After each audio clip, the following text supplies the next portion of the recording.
Welcome back to the studio. I'm joined by Antonia Lee-Bapti from Euans Guide. So Euans Guide has been running its annual access survey for 9 years now. It's the longest running and largest survey of its kind in the UK. Welcome, Antonia. Can you tell us about Euans Guide and why the organisation started? Absolutely. Hi, Helen. So there is a real Euan, and that's the most important thing. And he became a wheelchair user due to motor neuron disease. And he was just fed up of never being able to find any reliable access information before he went places. And he loves going to live music, live sport, a bit of an adventurer.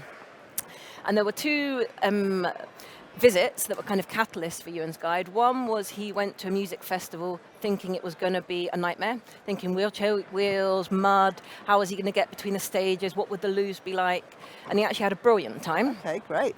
And then later that month, unfortunately, he went to a different, again, music venue where he bought tickets for the accessible seating area. When he got there, there were some stairs. The staff offered to carry him and his power chair upstairs. And when he said no thank you, they actually offered to pay him to go away. So both of those he'd really wished about, he'd known about before he made the visit. And the problem that I suppose that really identified was that there was no way to find reliable disabled access information before you went places. Yeah. Fast forward 11 years now, so Euan's Guide makes the world more accessible, and we make it easier, safer and more rewarding to find and share disabled access information. And we're best known for our website, which is euansguide.com, but we also make tens of thousands of loos safer with our red cord cards, and we run the UK's largest and longest running access survey. Wow, you do an awful lot. Do you want to tell me a little bit more about the website and what people can find there? Sure. So Ian Rankin actually calls it TripAdvisor with wheels on, and that's not a bad description because it's very much users sharing their experiences of where they've been and using the website to find great places to go. But as well as the fun stuff, so the hotels, bars, restaurants, it's about the everyday essentials. Yeah. So somebody was at our stand yesterday and they were talking about their local IKEA, saying how accessible it was, that there was a fab changing places, toilet. But the only bad thing was that at the end, the self-service checkouts were too high and they couldn't use, particularly using the credit card bit of it. And that's exactly what our users want to know. That kind of information is so important before you visit anywhere. The other thing that is wrong with Ian's description is it's not just for wheelchair users. Right. We try and be as inclusive as possible. And people talk about the experiences that are personal to them. Yeah. And there's two main ways people use the website. That's to find information and to share information. And you can either do that before you go to help you plan your trip, but also when you're out and about. Right, okay. And we know that over 60% of people using Euan's Guide do so on mobile devices to be spontaneous and to find places when you're out on the go. And is it just like things like in the built environment, like buildings, or do you do like beaches, or where do you stop? So anywhere you can put a pin in the map. Okay. So we have people that review parks. I think the Abbey Road zebra crossing in London has actually been reviewed. And most of it is the built environment, particularly since COVID started, there have been more and more people reviewing outdoor places. Yeah. And you mentioned a bit about the access survey, and you've been here on the stage with me the last sort of few years, and we've talked about that. Do you want to tell me more about the access survey that you've conducted? Yeah, so UK's largest and longest running. It's run in the autumn of each year, so the 2023 survey was the 9th survey, and we've just published the results. It's referenced by organisations such as Visit England, Visit Scotland, Cabinet Office use it, and mainstream media often refer to it. Yeah. It's been supported by Motability Operations for the past few years, which has been fantastic. Mm-hmm. And last year, over 6,000 people took part, 98% of whhom told us that they were a disabled person. Wow, that's really good. Though, Motability now has 760,000 customers. So, maybe we should be aiming higher than that 6,000 for you soon, shouldn't we? Should. And what were the key findings in this year's survey? What was found out? I suppose a lot of the key findings are around access. So 91% of respondents told us they try to find information before they visit places. 59% told us that they would actively avoid visiting anywhere new if it wasn't talking about its access information because they presume it's inaccessible. Right. And that's huge, isn't it? Yes, but it's massive.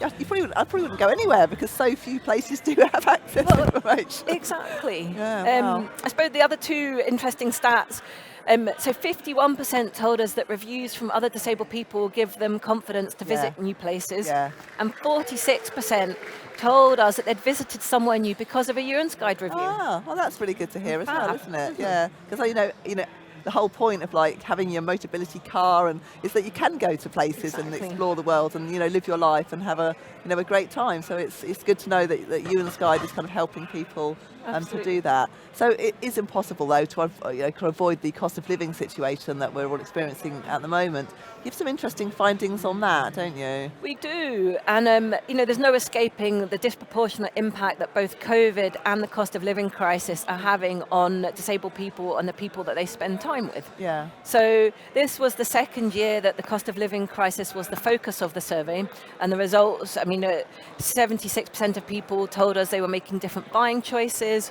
61% said they were cutting down on energy usage, further 61% said they were cutting down on grocery spend. And the stats really don't tell the whole picture. So we had people telling us that before they used to donate to food banks, now they use them. People were having to choose between eating and breathing because of electricity costs. And I'm just so proud that Euan's Guide are able to amplify the voice of our community in this way. Yeah, no, it's such an important thing, to be doing and highlighting the real difficulties that people are experiencing at the moment. Mm-hmm. And how can people find out more about the survey and maybe even take part in the next one if they haven't before? So that's easy, euansguide.com/access survey. And Euan's Scottish, so his name is spelled Euans. Okay. So, and that is the page where it'll have all the information from the past 9 years of surveys and where the new survey will go live. And it's also where you can find out alternative formats. So we know that some people don't always want to complete it online, so we've got options for people to complete it with BSL, audio, large print, etc. Oh, wonderful. And how important is it that people take part in these surveys? Really important. It's such an important chance for people to have their voice heard. And often we get asked for case studies, so some of the respondents have been on national TV, for example. We often get feedback saying that it covers things that people don't normally get asked. And the reach of the results, we think it reached an estimated 208 million people through mainstream media, newspapers, broadcast media, obviously social, online, blogs.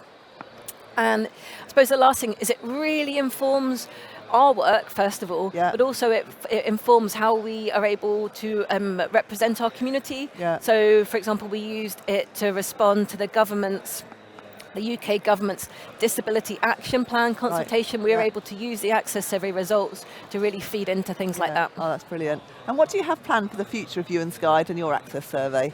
So the future of the Access Survey, a good question. Who knows what some of the hot topics will be? The last few years, we've obviously talked about COVID, we've talked about the cost of living. There's a big focus on accessible loos, and again, that drives a lot of our work. And an increasing thing that we're seeing our community worried about is the inaccessibility of electric vehicle charging points. Yeah. So we've just done a piece on that, and again, we're able to get our community's voice out there. They're certainly talking a lot about that here. They're certainly talking a lot about the show today. Mm-hmm. So yeah, that is definitely something that's affecting a lot of people and is concerning, I think, as well. Definitely.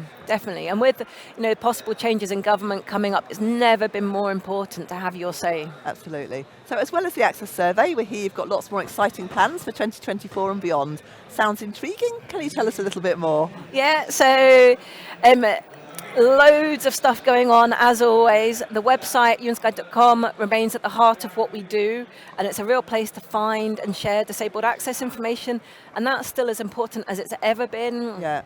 We are going to be refreshing quite a lot of our tech this year. So if people want to help us shape how some of that looks, then please get in touch. Yeah. We are working a lot on transport. So our community tells us how important transport hubs are in connecting the dots. So again, whether that's bus stations, rail stations, airports, motorway service stations, we're doing a lot of work around that. Mm-hmm. As always, we try and be as inclusive as possible. So we're looking at options for BSL reviewing, video reviewing, audio reviewing. Feedback from our community this year now means that we do easy read reviews. Okay. So, just working to make sure that we can help get the voice out there of as many people in our community as possible. And I think the key thing is, if you're watching this, please do get involved. Yeah, no, definitely. I think it is so important, and it's not even sort of difficult or onerous, really. How long would it take someone? Oh, not long at all. So I think when somebody does their first review, it takes about maybe 10 minutes. Okay. But you can do it however you want, and photos make such a huge difference. All the reviews that have photos get many more views, Right. again.